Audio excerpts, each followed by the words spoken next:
नमो नमो अर्हन्ताणं नमो नमो सिद्धाणं नमो नमो यर्याणं नमो नमो वचायाणं नमो लोये सव साहुणं नमो लोये सव साहुणं एसो पंच नमोकारो संवपापनाशनं मंगलानं च सव्यसिं परमं हवै मंगलम्। पंच परमेष्टि को प्रणाम। प्रणाम करूं परमात्मा स्वरूप सतगुरुदेव देवानुप्रिय। इस आर्यावर्त के महाश्रमण अंतिम तीर्थंकर भगवान महावीर स्वामी, जिनके शासन में हम चल रहे हैं, ऐसे त्रिशलानंदन परमात्मा महावीर, जिन्होंने अपने देशना में कर्म सिद्धांतों का प्रतिपादन किया है, कर्म के बारे में बहुत कुछ कहा है। कर्म सिद्धांत को समझे बिना धर्म जीवन में प्रकट नहीं हो सकता।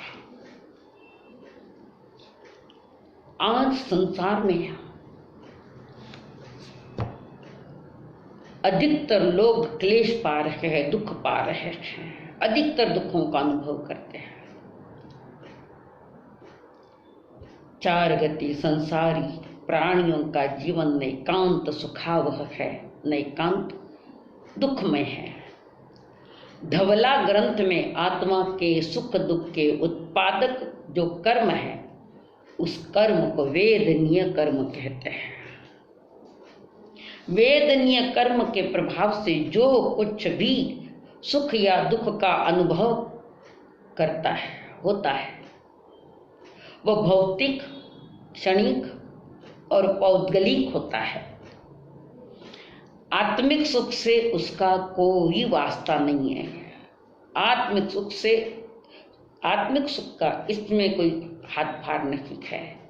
जो कुछ भी सुख दुख का अनुभव होता है, वो भौतिक पदार्थों को लेकर होता है। ज्ञानी महात्मा कहते हैं भौतिक या वैश्विक सुख नहीं, वो सुख का आभास है। इंद्रिय सुख क्षणिक है। इंद्रिय और आत्मा के सुख के कारण निश्चित अलग अलग है। तो संसार में जो सुख दुख का अनुभव होता है, वो आत्मा से संबंधित नहीं है, वो बाह्य पौद्गलिक पदार्थ और इंद्रिय जन्य सुख है। तो संसार में सुख दुख का जो अनुभव हो रहा है, वो पर द्रव्य के हिसाब से, और वो पर द्रव्य है पौद्गलिक। जिस सुख दुखों को अच्छे बुरे का निदान हम करते हैं, ये अच्छा है, ये बुरा है, ये निर्णय अपने। वस्तु अपने आप में न अच्छी होती है न बुरी होती, बस वस्तु होती है। पर वो सुख रूप या दुख रूप है, ये अच्छी है, ये बुरी है, इसका निर्णय जीव स्वयं करता है। हो सकता है कोई चीज किसी के लिए सुखमय हो, तो वही चीज किसी के लिए दुखमय हो जाए। तो बाह्य सुख दुख का जो निर्माण हुआ है, पुद्गल पदार्थ या भौतिक पदार्थ में आसक्तियां, राग, द्वेष आदि से उत्पन्न हुआ है। आत्मा का सुख स्थायी सुख है, सच्चा सुख है, अखंड सुख है। ये तो खंड खंड करने वाला है। संसार का सुख और दुख खंड हो रहा है बीच बीच में। और ये सारी मन की कल्पना है, मनुष्य के मन की धारणा ये है, इसमें सुख है, उसमें दुख नहीं, इसमें दुख है, इसमें सुख है। ये मन की धारणा है, ये मन के दिए गए निर्णय है, आत्मा से नहीं है। पर आत्मा जब भौतिक पदार्थों को लेकर उसमें सुख दुख का अनुभव करती है, बस वही वेदनीय कर्म का बंद होने का कारण है। तो जो पदार्थ है इसमें व्यक्ति जब उलझ जाता है बाह्य पदार्थ में, तो ये खेल आते हैं, ये सुख दुख का अनुभव करता है। ज्ञानी आत्मिक सुख का अनुभव करता है। आत्मिक सुख स्थायी है, अनंत काल तक रहने वाला है। ये स्थायी नहीं, क्षणिक है। ये तो क्या क्षणमेत सुखा भूकाल दुखा पगाम दुखा अनिगाम सुखा, कहते परमात्मा मान्य उन्होंने फरमाया संसार मोक्ष उपवया आदि जो कहा है उन्होंने उत्तराधीन सुख में। तो ये कह रहे प्रभु परमात्मा कह रहे हैं सुख दुख जो हमारे लिए आ रहे, हमारा मन कह रहा है कि ये सुख रूप है, ये दुख रूप है। न दुख स्थायी है न सुख स्थायी है, कारण जगत की वस्तु स्थायी नहीं है, परिवर्तनशील है, बदल जाती है। तो ज्ञानी जन महात्मा कहते हैं जिसको हमने बाहर में सुख कहा है वो सुख आत्मा का सुख नहीं, इंद्रिय जन्य सुख है, वो हमारा सुखाभास है। आत्मिक सुख तो सुख आत्म गुणों में छिपा है, जो आनंद स्वरूप मेरी चेतना है, आनंद स्वरूप मेरी आत्मा है। उस पर बाह्य कर्मों का जब आवरण आता है तो कभी सुख में लगता है कभी दुख में, पर आत्मिक सुख वो आत्मा के साथ है और सुख दुख ये बाह्य पदार्थों से टिका है। पर वर्तमान में सबसे ज्यादा मनुष्य दुख का अनुभव करता है, चारी गति के प्राणी दुख का अनुभव कर रहे हैं। तो आज हम जिस बात पर चर्चा कर रहे हैं वो है हमारा वेदनीय कर्म। वेदन यानी अनुभवन, जो आत्मा को सुख या दुख का अनुभव करावे, वेदन करावे, अनुभूति करावे, वो है वेदनीय कर्म। और ये सुख दुख का जो वेदन कराने वाला है ये मिथ्या की है, बाहर की बातें हैं, और आत्मा उसमें आकुल व्याकुल होती। जैसे आप चाहते हो कि मुझे ये चीज मिल जाए, चांसेस भी है नजदीक या मिलने के लिए, और वो कारण खत्म हो गया, नहीं मिला। जिसमें सुख देखा था वो चीज हाथ से चली गई, ना आकुल व्याकुल, मुझे लेना था मुझे लेना था, बहुत अच्छी थी पर नहीं मिली। न मिलने का कारण आपका अंतराय कर्म है। पर ये जो चीज में हमने अच्छे बुरे की जो कल्पना ही की है वो सारी भौतिक पदार्थों के साथ जुड़ी हुई है। जितनी भी हमारे घर में समाज में जितनी जितनी चीजें हैं उन चीजों में जो अटैचमेंट हो जाती है राग से, तो वो भी चली गई तो दुख का कारण बनती है। जिसके द्वारा सांसारिक सुख दुख का वेदन अनुभवन जीव करता है, आत्मा के सुख दुख का उत्पादक बाय प्रोडक्ट किसके साथ होता है, वो है किसके कारण होता है, तो है हमारा वेदनीय कर्म। इसके प्रोडक्ट हम ही कर रहे हैं, जिसको वेदनीय कर्म कहते हैं। इस कर्म के प्रभाव से आत्मा को सुख दुख का अनुभव होता है। वह सांसारिक भौतिक क्षणिक और पौद्गलिक होता है।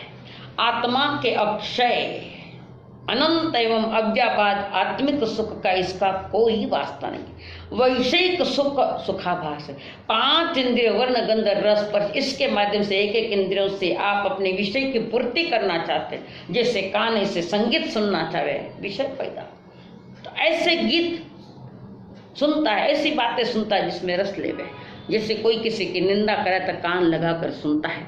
आज तो कान लगाया पर 4 गतियां तैयार कर रखी है। कान लगाकर किसकी निंदा सुनना, किसी का टुकड़ा सुनना, किसी की इच्छा करना, कुछ करना है। तो वैश्विक सुख जो है सुखाभास है, मन का मानना हुआ है। मानना अलग है और जानना अलग है। मानना मन का खेल है और जानना मेरे भीतर में जो ज्ञान गुण है वो जानना है कि हकीकत क्या है। मन से निर्णय लोगे तो गलत पड़ेगा, और अपने ज्ञान गुण से निर्णय लोगे सही ज्ञान से, तो आपके लिए वो सुख का कारण बन सकते हैं। तो अनुकूल प्रतिकूल प्राप्ति से जो अनुकूल वेदन होता है वह सुख है, और जिससे प्रतिकूलता का वेदन होता है वह दुख है। जैसे किसी का लड़का हुआ, बहुत सुख अनुभव हुआ, बहुत आनंद हुआ, लड़का हुआ लड़का हुआ लड़का हुआ, और शाम को खबर आई लड़का चल बसा, जिसमें सुख देखा था वो दुख रूप हो गया। तो सुख दुख बाहर में जुड़े हैं, वे इंद्रिय जन्य मन जन्य हैं, और जो खंडित न होने वाला आत्मिक सुख है वो अनंत काल तक चलता है प्राप्त करने के बाद। हम तो अभी बाह्य में रुले हुए हैं, बाह्य में भटके हुए हैं। ज्ञानी जन कह रहे हैं अनुकूल वेदनियम सुखम, जो हमें अनुकूलता मिली तो वहां सुख की अनुभूति होती है। जिससे अनुकूल बहू मिली, चाहिए जितना पैसा मिला, भरपूर मकान हुए, गाड़ी हुए, मन को अनुकूल पड़ रखे हैं। और जब मिली मिलाई चीजें सारी खत्म हो जाती है, चली जाती है पापोदय में, तो ज्ञानी कहते वो प्रतिकूलम वेदनीय दुखम। तो साता असाता वेदनीय कर्म का प्रभाव जो है कि जिसके उदय में, जिसके प्रभाव से आत्मा को शरीर और मन से संबंधित सुखानुभव होवे, वो सुख है। असाता वेदनीय कर्म के प्रभाव से नरक आदि नीच गति में जाना पड़ता है, और साता वेदनीय के उदय में मनुष्य गति और देव गति मिलती है। तो कहते हैं कि भाई वेदनीय कर्म के प्रभाव से नरकादि नीच गति में अनेक प्रकार की असाता वेदनीय कर्म का अनुभव, अनेक प्रकार की कायिक है, वाचिक है, मानसिक है, तथा प्रिय है, प्रिय का वियोग है, अप्रिय का संयोग है, वध बंधन चिंता आदि से उत्पन्न सुख दुख का अनुभव। असाता वेदनीय कर्म का प्रभाव है जहाँ दुख का अनुभव हो रहा है, और ये प्रभाव देखना है तो प्रत्यक्ष आपको अस्पताल में दिखाई देगा। साता का प्रभाव है मनुष्य और देवगति में प्राय देखा जाता है, इसको साता का अनुभव है। साता के उदय में सभी सुविधाएं मिलती है, साधन मिलता है, सुशील परिवार मिलता है, जहाँ शांति एवं आराम का अनुभव होता है। अनुकूल संयोगों में, जीव के अपने अनुकूल संयोगों में इंद्रिय विषय जन्य सुख अनुभव लगता है। ये साता वेदनीय कर्म के उदय में हुआ है, सुख का अनुभव साता वेदनीय उदय में है। और असाता का जब उदय आवे, सारी परिस्थितियां बदल जाती है, सारी परिस्थितियां। कुछ वर्षों पहले गुजरात में भूकंप हुआ था। अब जो पति एक जौहरी, जिसके हाथ में लगभग 60 करोड़ के हीरे थे, और ऐसा भूकंप आया कि सारी चीजें चली गई, और एक रोटी के लिए लाइन में खड़ा है। हीरे तो गए ही गए, पर एक रोटी के लिए लाइन में। पहले सुखानुभव क्या, हीरे है मेरे पास इतने, और आज दुख का अनुभव कर रहा है। ये प्रति समय परिवर्तन होने वाला। तो ये साता वेदनीय के उदय में तो हीरे थे, और गए जब लाइन में खड़ा, साता का उदय हुआ है। सुख दुख ये सब हमारे मन का खेल है। जैसे किसी राजा को राजमहल में सुख महसूस हो, तो उसी राजमहल में त्यागी को कोई रुचि नहीं है। जैसे भगवान महावीर राजमहल में रहने वाले राजकुमार, महलों में उसे सुख दिखाई नहीं दिया, दुख दिखाई दिया। गौतम बुद्ध महलों में ने सुख दिखाई नहीं दिया, मातम दिखा महलों में। ज्ञानियों को महलों में मातम दिखता है। ज्ञानी सोचते कितने महल हो, कितने राजमहल हो, स्थायी नहीं, क्षणिक है। हमने उसमें सुख की कल्पना की, हालांकि वे सुख दुख देने वाले नहीं है। पदार्थों से सुख नहीं मिलता। पदार्थ के सुख का हमारे भीतर के जो विचार है, जो भाव मन में आए है, ये अच्छी है, ये अच्छी है, ये बुरी है, ये अच्छी है, इससे सुख मिलता है, इससे दुख मिलता है, आदि आदि। पदार्थ अपने आप में न सुख रूप है न दुख रूप है, हमारे भीतर के परिणाम उसको सुख और दुख रूप में देखते हैं। तो ज्ञानी जन कहते हैं कि साता असाता जो कर्म बंधे हैं हमारे पहले, तो साता असाता के उदय में, असाता के उदय में अमनोज्ञ शब्द, रूप, गंध, रस और स्पर्श, और अमनोज्ञ मानसिक अनुभूतियाँ, अप्रिय वचन बोला, किसी ने अपमान युक्त शब्द बोला, किसी ने शरीर आदि, किसी का शरीर आदि रोगादि से गिरा है, पीड़ा, अस्वस्थता, अंग भंग, अंग आदि विकल्प, ये सारे जो हो रखे हैं, इसके पीछे कारण है वेदनीय कर्म और कोई नहीं है।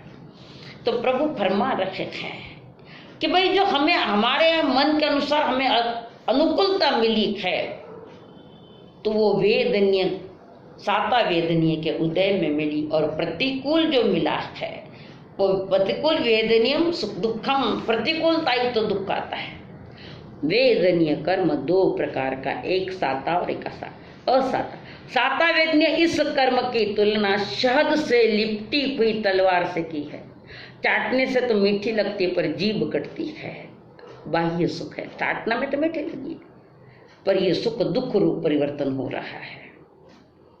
और असाता वेदनीय, इसके उदय में दुख ये अफीम से लिपटी हुई तलवार के समान, चाटने से कड़वी भी है एवं जीभ भी कटे है। साता वेदनीय कर्म के प्रभाव से आत्मा को शरीर एवं मन से संबंधित जो सुख का अनुभव हुए, जिसके उदय में मनुष्य देवगति के सुख का अनुभव करे, असाता वेदनीय के उदय में आत्मा को नरक तिर्यंच आदि गतियों में अनेक प्रकार की कायिक, वाचिक, मानसिक आदि तथा प्रिय का वियोग और अप्रिय का संयोग, वध, बंधन, चिंता आदि से उत्पन्न दुख का अनुभव है। और इसका विस्तार देखो, वर्तमान में देखो, सारे विश्व में आग लग गई है। ये जो लड़ाइयाँ चल रही है बाउंड्रियों पर, सभी देश हर कोई तनाव में है, दुख में है। तो दुख क्यों हुआ? इसका अपराधी कौन है? दूसरा नहीं, बाहर का नहीं, मेरा मन है, मेरी इंद्रियां है, मेरे विचार है, वे दुख के कारण है। उस दुख को न्योता हमने दिया, मैंने दिया है दुखों को न्योता। तो ज्ञानी जन कहते हैं साता वेदनी के उदय में साधन सुविधाएं सब मिल जाती है, पर ये सदा रहेगी कह नहीं सकते, सदा रहेगी ये कह नहीं सकते, कारण उसका स्वभाव नहीं है स्थायित्व का। इसका स्वभाव स्थायित्व का क्यों नहीं है? तो वो पर लक्ष्य से है। जैसे किसी लड़के ने शादी की, सुंदर पत्नी मिली, बहुत अच्छी लगी, तो ये जीवन भर के लिए सही होगी कह नहीं सकते। हो सकता है आज शादी के कल डिवोर्स हो गया, आज शादी कई छूट गया सब।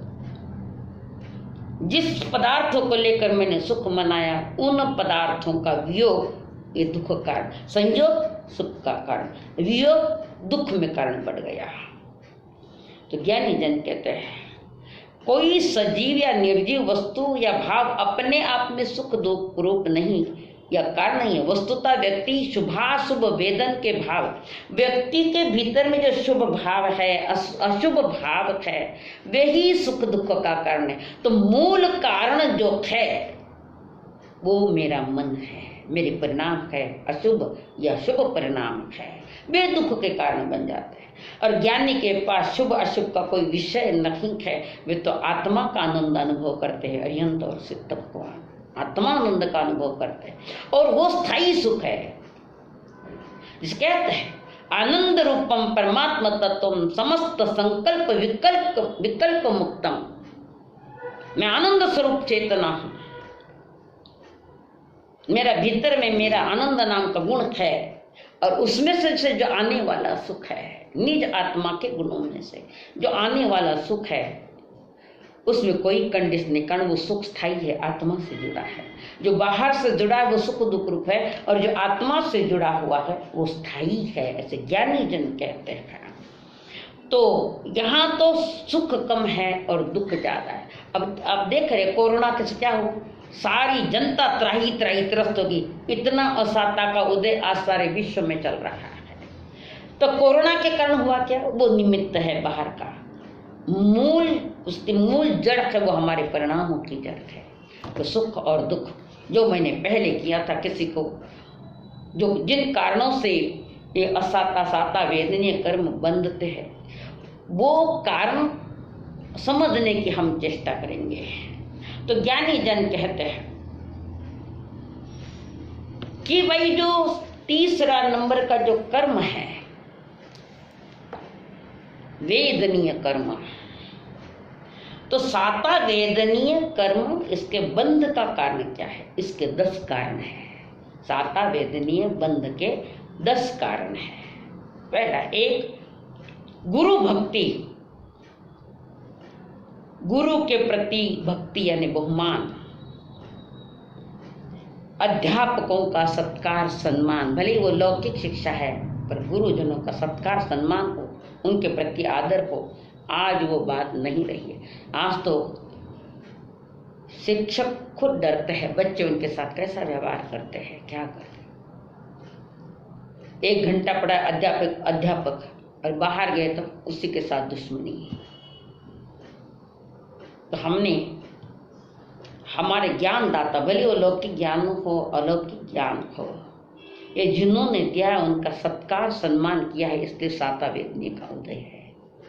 दूसरा है साता वेदनीय कर्म के बंध का कारण क्षमा। किसी के द्वारा किसी प्रकार से गलत व्यवहार हो तो प्रतिशोध की भावना नहीं होनी चाहिए, बदले की भावना नहीं होनी चाहिए। स्वयं को बदलना और सामने वाले को क्षमा भाव से ओतप्रोत कर देना, क्षमा भाव से नहला देना, ये साता वेदनीय का बंध करता है। तीसरा है दया। प्राणी मात्र के प्रति भीतर में दया हो, करुणा हो, तो साता वेदनीय का बंध होता है। जैसे सुना है हमारे इतिहासों में, हमारे ग्रंथों में, कि एक मुनि के शरीर में बहुत सारे कीड़े पड़ गए हैं। ध्यानस्थ है मुनि, वृक्ष के नीचे खड़े हैं, ध्यानस्थ है, सारे शरीर में कीड़े किलबिल कर रहे हैं। और 6 दोस्त वहां पहुंचे, मुनिराज की ये स्थिति देखी उन्होंने, बहुत दया आई, करुणा आई। ध्यानस्थ खड़े हैं, शरीर रोग से ग्रस्त और उसमें कीड़े पड़े हैं, कीड़े किलबिल कर रहे हैं कीड़े। 6 दोस्त वहां नजदीक खड़े, सारे देख रहे हैं। उसमें एक वैद्य है, जीवानंद वैद्य। तो उस वैद्य ने कहा, इनके शरीर पर अगर लक्षपात तेल लगाया जाए तो ये कीड़े सारे निकल जाएंगे, सारे कीड़े, और पुनः मुनि की साधना में शारीरिक कोई बाधा नहीं आएगी। तो शेष 5 भिन्न, जो राजकुमार महीधर, मंत्री सुबुद्धि, सार्थ पुत्र पूर्णभद्र और श्रेष्ठी पुत्र गुणाकर, केशव, इस 6 नहीं सोचे जाए कि संतों के शरीर को हम साता पहुंचाएंगे अपनी ओर से दवा देकर। तो हमारे जीवानंद जो वैद्य थे, लक्षपात तेल लेकर आए, उनका मैं ले आता हूँ। अब उसमें सोने के कंबल चाहिए, लिपटने के, कीड़े मरे नहीं तो लिपटा नहीं, सोने की स्वर्ण कंबल। तो राजकुमार ने कहा मैं लेके आऊंगा। और किसी ने गोशीर्ष चंदन, 4 मित्र रत्न कंबल, और राजकुमार भी लेकर आया। उपचार किया, पहले धीरे धीरे सारे शरीर पर लक्षपात तेल लगाया, धीरे धीरे सभी ने, फिर गोशीर्ष चंदन भी लगाया और उसके ऊपर स्वर्ण कंबल उड़ा दी, लपेट दी। और वहां पर कुछ ही समय के अंतराल में सारे कीड़े निकल गए और मुनिराज का जो रोग था, बीमारियां थी, शरीर जो बीमारग्रस्त था कीड़ों से, बिल्कुल पवित्र हो गया। कोई घाव नहीं, न कुछ नहीं। ये 6 ही जो है, जिन्होंने दया भाव, करुणा भाव, आदर भाव से मुनिराज की जो सेवा की और रोग मुक्त किया, शरीर को निरोगी काया बन गई। ये 6 के 6 आयुष्य पूरा करके देवलोक में गए हैं और वहां से आयुष्य पूरा करके कोई ऋषभ जी बने हैं, प्रथम तीर्थंकर, कोई भरत जी बने, कोई बाहुबली जी बने, कोई मरीचि बने, और कोई 2 बहनें ब्राह्मी और सुंदरी, एक परिवार में 6 के 6 आए। कितनी ऊंचाई छुई है मुनिराज की मनोभाव से सेवा करने से, मन लगाकर सेवा करने से, उत्कृष्ट परिणामों से सेवा करने से सारा के सारा परिवार एक घर में आया है। जिस आदिनाथ भगवान के मां मोरा देवी प्रथम मोक्षगामी, वो माता बनी है। स्वयं ऋषभदेव तीर्थंकर है, उनके पुत्र भरत चक्रवर्ती है, बाहुबली महान तपस्वी बने हुए हैं। और जो बेटियां हैं ब्राह्मी और सुंदरी, जिन्होंने अपने पिता को किसी के सामने झुकने नहीं देना। एक बार पूछा था शायद ब्राह्मी सुंदरी ने, प्रभु पिताजी से पूछा, आपकी ख्याति दशों दिशाओं में सारा संसार झुक रहा है, अब आपको कहीं झुकने की कोई आवश्यकता ही नहीं है। पिता हंसते हुए अपने पुत्रियों को कहा, बेटा दुनिया के सामने तो झुकने का कारण नहीं है, पर जब तुम्हारी शादी होगी उस समय जो तुम्हारे सास ससुर होंगे, सगी जी सगा जी होंगे, उनके सामने तो बेटी के नाते मुझे झुकना पड़ेगा। तब वो ब्राह्मी सुंदरी कहते, हम ऐसा कर्म करें कि किसी के सामने आपको झुकना न पड़े, और उसी समय प्रण ले लिया, शादी ही नहीं करेंगे।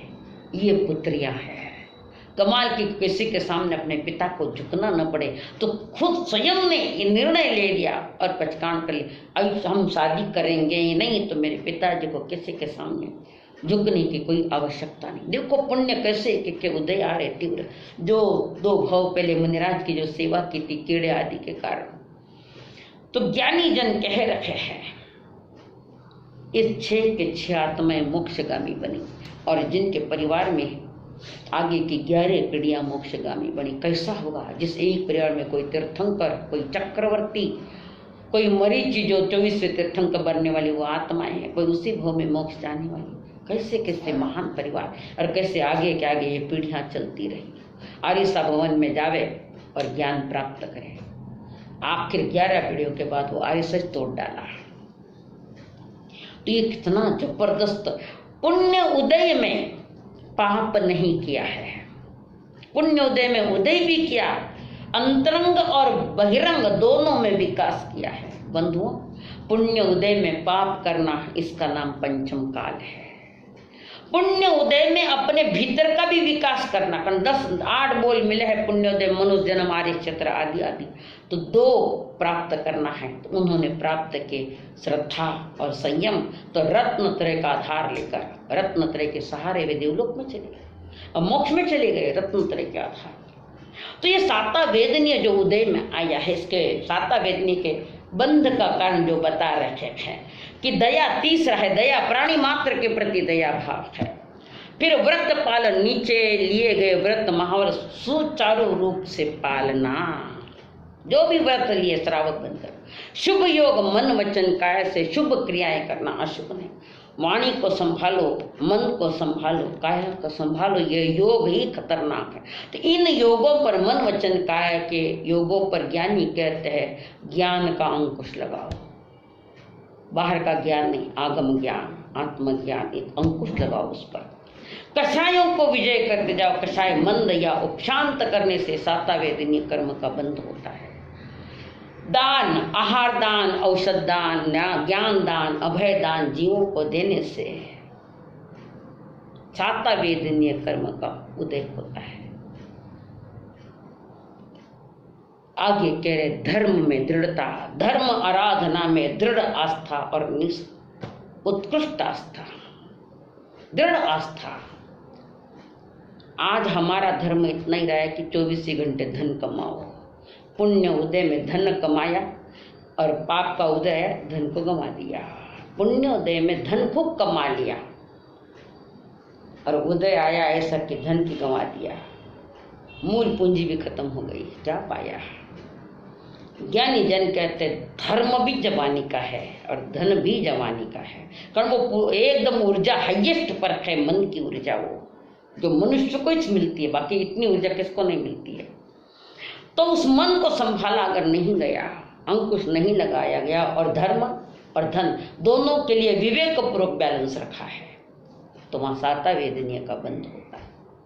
हम सोचते हैं कि अभी तो धन कमा लेंगे, बुढ़ापे में देखेंगे धर्म करेंगे, पर किसी वकीलों ने, किसी जजों ने लिख नहीं दिया आपको कि बुढ़ापा आएगा। पर हो सकता है जवानी में जिस समय बोल रहे हो उसी समय भी तुम्हारी सांस खत्म हो सकती है। इसलिए प्रभु कहते सावधान, गाफिल मत रहो, लापरवाही मत करो, अपने प्रति निज चेतना के प्रति बेजवाबदार मत बनो। निज के अंतरंग बहिरंग में जवाबदार बनो। बाहर की जवाबदारी है मन वचन काया को अशुभ में मई लगाना, और अंदर की जवाबदारी है कि हमारे भीतर का चारित्र दर्शन ज्ञान पर मेरा चारित्र का विकास करूं, कषाय की मंदता करूं। ये विवेक रखना जरूरी। जवानी में बुढ़ापे में कुछ भी नहीं है। बुढ़ापे में तुम्हारे परिवार वाले नहीं चाहते कि जाओ महाराज आए, जाओ उनका प्रवचन सुनो। उधर से इधर महाराज कहते हैं अभी क्या करोगे, आप इतने बूढ़े हो गए कैसे करोगे, ये सुना वो सुना। अच्छा सुना भी दिया, तुम्हारे पास वो शक्ति नहीं है कि जिससे मैं मनन चिंतन अनुभवन करूँ कि जो देव प्रभु ने जो गुरु ने वाणी सुने उस पर मनन चिंतन कर। शक्ति से नहीं है, थका हुआ पड़ा जा रहा है, मरा जा रहा है। बुढ़ापे का कुछ नहीं है, जो है सब कुछ जवानी का है। अकाम निर्जरा बिना इच्छा या मजबूरी जो कष्ट या परिसह झेलते हैं, उन परिसहों को झेलना जो है, परिसह सहना, ये अकाम निर्जय जिसमें साता वेदनीय का बंध होता है। और 10वां महत्वपूर्ण है माता पिता की सेवा। उनकी आज्ञा पालन करो, उनकी विनय सेवा करो, उनके पास बैठो, सेवा शुश्रूषा करो, आदि आदि बात जो प्रभु ने फरमाई है 10 कारण। तो माता पिता की सेवा विनय सेवा शुश्रूषा करने से साता वेदनीय कर्म का बंध होता है। अब भगवती सूत्र के अनुसार साता वेदनीय के बंध के क्या कारण है यथा समय आपके सामने बताए जाएंगे। ओम शांति।